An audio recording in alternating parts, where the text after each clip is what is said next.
बिस्मिल्लाहिर्रहमानिर्रहीम। क्या कभी आपके साथ ऐसा हुआ कि सब कुछ ठीक चल रहा था, अचानक हालात बदल गए, दोस्त बदल गए, लोग साथ छोड़ गए, दुआएं देर से कबूल होने लगें और आपने दिल में सोचा, या अल्लाह, आखिर मुझसे क्या गलती हो गई? अगर आपने ये कैफियत महसूस की है तो रुक जाएं, शायद ये सजा नहीं बल्कि अल्लाह की खास आजमाइश है। आज हम उन निशानियों पर बात करेंगे जो ये बताती हैं कि अल्लाह आपको आजमा रहा है, और ये आजमाइश दरअसल आपके मकाम को बुलंद करने के लिए है, गिराने के लिए नहीं। आजमाइश क्या है? सबसे पहले ये समझ लें कि आजमाइश का मतलब सिर्फ तकलीफ नहीं होता। आजमाइश दो तरह की होती है, तंगी की आजमाइश, बीमारी, नुकसान, बेइज्जती, तन्हाई, कशादगी की आजमाइश, दौलत, शहरत, ताकत, कामयाबी। अक्सर हम समझते हैं कि मुश्किल ही आजमाइश है, मगर कामयाबी भी इम्तिहान है। अल्लाह कुरान में फरमाता है कि हम तुम्हें डरा कर, भूखा रखकर, माल और जान के नुकसान से आजमाएंगे, मगर खुशखबरी है सब्र करने वालों के लिए। यानी आजमाइश मोमिन की जिंदगी का लाजमी हिस्सा है। पहली निशानी, जब दिल टूटने लगे, जब आप किसी से उम्मीद लगाएं और वो उम्मीद टूट जाए, जब करीबी लोग समझने के बजाय छोड़ जाएं, जब आपको तन्हाई महसूस हो, तो याद रखें, अल्लाह आपका दिल लोगों से हटाकर अपनी तरफ लगा रहा होता है। कभी कभी अल्लाह आपको तन्हा उस लिए करता है ताकि आप उसके करीब हो जाएं। ये तन्हाई दरअसल बुलंदी का दरवाजा है। दूसरी निशानी, जब दुआ में ताखीर हो, आप रोते हैं, गड़गड़ाते हैं, मगर दुआ फौरन कबूल नहीं होती। ये भी आजमाइश है। क्यों? क्योंकि अल्लाह देखना चाहता है कि आप उसके दर पर इस वक्त भी खड़े रहते हैं या नहीं, जब दरवाजा फौरन न खुले। याद रखें, अल्लाह की ताखीर इनकार नहीं होती, वो या तो बेहतर देता है या बेहतरीन वक्त पर देता है। तीसरी निशानी, जब गुनाह से नफरत होने लगे, ये बहुत खास निशानी है। अगर आपको अपने गुनाहों पर शर्मिंदगी होने लगे, दिल बेचैन हो जाए और आप तौबा की तरफ माइल हों, तो समझ लें अल्लाह आपको संवार रहा है। ये आजमाइश इस्लाह की है।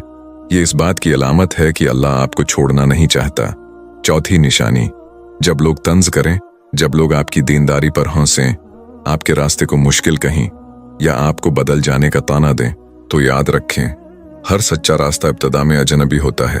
अल्लाह देख रहा होता है कि आप लोगों की खुशी चाहते हैं या उसकी रिजा। आजमाइश का राज, अल्लाह आजमाइश उसको देता है जिसे वो अपना बनाना चाहता है, जिस पर नजर करम होती है। इसी को तरबियत के मराहिल से गुजारा जाता है। अगर जिंदगी में सब कुछ आसान हो तो डरना चाहिए, और अगर मुश्किलात आएं तो उम्मीद रखनी चाहिए। अगर आजमाइश वाकई अल्लाह की तरफ से है तो फिर सवाल ये है, हम इस आजमाइश में पास कैसे हों? कैसे पता चले कि हम कामयाबी की तरफ जा रहे हैं या नाकामी की तरफ? क्या सिर्फ रोना और सब्र का दावा काफी है? आज हम जानेंगे कि आजमाइश के दौरान एक सच्चे मोमिन का रवैया कैसा होना चाहिए। पहला रवैया, घबराहट नहीं, रुजूए अल्लाह। जब आजमाइश आती है तो सबसे पहली गलती क्या होती है? हम लोगों के पास भागते हैं, शिकवे करते हैं, मायूस हो जाते हैं, मगर एक मोमिन क्या करता है? वो सबसे पहले अल्लाह की तरफ रुजू करता है। वो सजदे में जाता है, वो कहता है, या अल्लाह, मैं समझ नहीं पा रहा, मगर मैं तुझ पर भरोसा रखता हूं। यही ईमान की असल ताकत है। समझ ना आए फिर भी यकीन कायम रहे। दूसरा रवैया, शिकवा नहीं, सब्र। सब्र का मतलब सिर्फ खामोश रहना नहीं, सब्र का मतलब है दिल में बदगुमानी ना आने देना।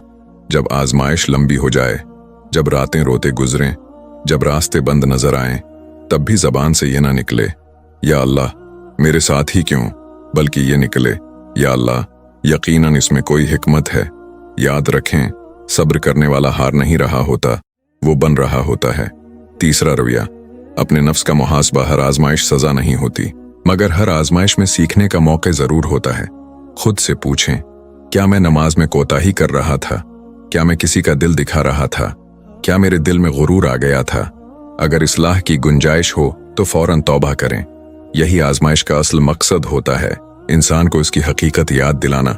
चौथा रवैया, उम्मीद को जिंदा रखना। शैतान आजमाइश में सबसे पहले उम्मीद पर हमला करता है। वो कहता है, बस अब खत्म, अब कुछ नहीं बदलेगा। मगर मोमिन जानता है कि रात जितनी भी लंबी हो, फज्र जरूर आती है। मायूसी कुफ्र के करीब ले जाती है और उम्मीद ईमान को जिंदा रखती है। पांचवां रवैया, अल्लाह से ताल्लुक मजबूत करना। आजमाइश दरअसल ताल्लुक की तजदीद होती है। जब दुनिया के सहारे टूटते हैं तो असल सहारा याद आता है। इसीलिए आजमाइश के दिनों में नमाज मजबूत करें, कुरान से ताल्लुक बढ़ाएं, दुआ को मामूल बनाएं, तन्हाई में अल्लाह से बात करें। यही वो लम्हात होते हैं जहां बंदा अल्लाह का खास बंदा बनता है। याद रखें, अल्लाह आजमाइश उसको देता है जिसे वो बुलंद करना चाहता है। आजमाइश सजा नहीं, तरबियत भी हो सकती है। अगर आप उस वक्त किसी आजमाइश से गुजर रहे हैं तो ये पैगाम अपने दिल में बैठा लें। अल्लाह मुझे गरा नहीं रहा, वो मुझे संवार रहा है। कभी आपने ये सोचा है कि जो मुश्किल आप पर आई है वो आजमाइश है या अजाब? क्या हर परेशानी अल्लाह की नाराजगी की अलामत होती है, या कभी कभी मुश्किल के पर्दे में अल्लाह की रजा छिपी होती है? आज हम इसी अहम सवाल का जवाब तलाश करेंगे। आजमाइश और अजाब में फर्क कैसे पहचानें? आजमाइश और अजाब में बुनियादी फर्क, दोनों में तकलीफ हो सकती है, दोनों में नुकसान भी हो सकता है, मगर फर्क दिल की कैफियत में होता है। अगर मुश्किल के बावजूद दिल अल्लाह की तरफ झुक जाए, इबादत बढ़ जाए, आंखें गुनाहों पर शर्मंदा हो जाएं, तो ये आजमाइश है। और अगर मुश्किल के बावजूद दिल सख्त हो जाए, नमाज छोड़ने लगे, दिल में गुस्सा और शक बढ़ जाए, तो खतरा है कि ये तनबिया या अजाब हो सकता है। पहली अलामत, मुश्किल में भी अल्लाह याद आए। जब मुसीबत आती है और आपका पहला रद्द-अमल ये हो, या अल्लाह मदद, तो समझ लें ईमान जिंदा है।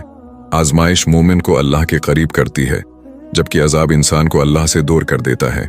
दूसरी अलामत, गुनाहों से दूरी। अगर मुश्किल के बाद आपको अपने गुनाहों का एहसास ज्यादा होने लगे और आप खुद को बदलने की कोशिश करें, तो ये अल्लाह की रहमत है, क्योंकि अजाब इंसान को हठ धर्मी पर डाल देता है, मगर आजमाइश इंसान को झुका देती है।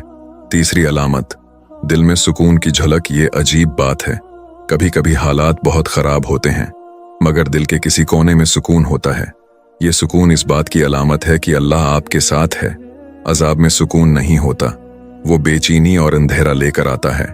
चौथी अलामत, इस्लाह का दरवाजा खुला होना। अगर मुश्किल के दौरान भी आपके लिए तौबा का रास्ता आसान हो, अगर आपको नमाज में लज्जत आने लगे, अगर कुरान समझ आने लगे, तो ये वाज़ेह इशारा है कि अल्लाह आपको संवार रहा है, खत्म नहीं कर रहा। एक अहम बात, हमें हर मुश्किल को फौरन अजाब नहीं समझ लेना चाहिए। बाज़ औक़ात अल्लाह अपने बंदे का दर्जा बुलंद करना चाहता है। वो चाहता है कि क़यामत के दिन उसका मकाम बुलंद हो, और वो बुलंदी आजमाइश के बगैर नहीं मिलती। अगर आप इस वक्त किसी आजमाइश से गुजर रहे हैं तो अपने दिल की कैफियत देखें। अगर दिल अल्लाह की तरफ माइल है तो खुश हो जाएं, ये नाराज़गी नहीं, खास तौजा है। अगर मैं आपसे कहूँ कि आपकी मौजूदा मुश्किल हमेशा नहीं रहेगी, अगर मैं कहूँ कि एक दिन आप इसी आजमाइश को याद करके कहेंगे, या अल्लाह अगर ये ना आती तो मैं बदलता नहीं, तो क्या आप यकीन करेंगे? आज हम बात करेंगे आजमाइश के ख़त्म होने की निशानियाँ क्या हैं और आजमाइश के बाद इंसान कैसा बन जाता है। पहली निशानी, दिल का मजबूत हो जाना। जब आजमाइश अपने मकसद को पूरा कर लेती है तो सबसे पहले दिल बदलता है। जो इंसान पहले छोटी बात पर टूट जाता था, अब वो बड़े सदमे पर भी साबित कदम रहता है। क्यों? क्योंकि आजमाइश इंसान को अंदर से ताकतवर बना देती है। दूसरी निशानी, दुनिया की हकीकत समझ आ जाना। आजमाइश के बाद इंसान को समझ आ जाता है कि असल सहारा अल्लाह है, लोग नहीं। जो लोग छोड़ गए वो भी सबक थे, जो तकलीफ आई वो भी तरबियत थी। अब वो दुनिया को मकसद नहीं समझता बल्कि जरिया समझता है। तीसरी निशानी, दुआ का रंग बदल जाना। पहले दुआ सिर्फ मांगने की होती थी, अब दुआ में शुक्र भी शामिल हो जाता है। पहले इंसान कहता था या अल्लाह ये दे दे, अब वो कहता है या अल्लाह जो बेहतर हो वो अता फरमा। यही पख्ता ईमान की अलामत है। चौथी निशानी, गुनाहों से नफरत और इबादत में लज्जत। जब आजमाइश खत्म होने लगती है तो दिल इबादत में सुकून महसूस करता है। नमाज बोझ नहीं लगती, कुरान सिर्फ तलावत नहीं रहता, पैगाम बन जाता है। ये इस बात की अलामत है कि अल्लाह ने आपको इस मरहले से गुजार कर पाक कर दिया है। पांचवां राज, आजमाइश कभी रायगा नहीं जाती। अल्लाह के यहाँ कोई आंसू जाया नहीं होता, कोई सजदा बेकार नहीं जाता, कोई सब्र नजरअंदाज नहीं होता। हर आजमाइश के बाद या तो गुनाह मुआफ होते हैं, दर्जात बुलंद होते हैं, या आने वाली बड़ी मुसीबत टल जाती है। मगर फायदा जरूर होता है। जब ये निशानियां नजर आएं, दिल टूटे, दुआ में ताखीर हो, लोग छोड़ जाएं, गुनाहों पर शर्मिंदगी हो, मुश्किल में भी अल्लाह याद आए तो घबराना नहीं। ये इस बात की अलामत है कि अल्लाह आपको छोड़ नहीं रहा, वो आपको बना रहा है। अगर आज आप किसी आजमाइश में हैं तो अपने दिल से ये जुमला निकाल दें, क्यों मेरे साथ, और उसकी जगह कह दें या अल्लाह इस आजमाइश के जरिए मुझे अपने करीब कर दे, क्योंकि जिसे अल्लाह करीब कर ले उसे दुनिया की कोई तकलीफ नुकसान नहीं पहुंचा सकती। दुआ है कि अल्लाह हमें अपनी आजमाइशों में सब्र, समझ और साबित قدمی عطا فرمائے اور ہمیں ان لوگوں میں شامل کرے جن پر وہ راضی ہو، آمین۔ اگر آپ کو یہ پیغام پسند آیا ہو تو لائک، شیئر اور سبسکرائب ضرور کریں۔ جزاک اللہ۔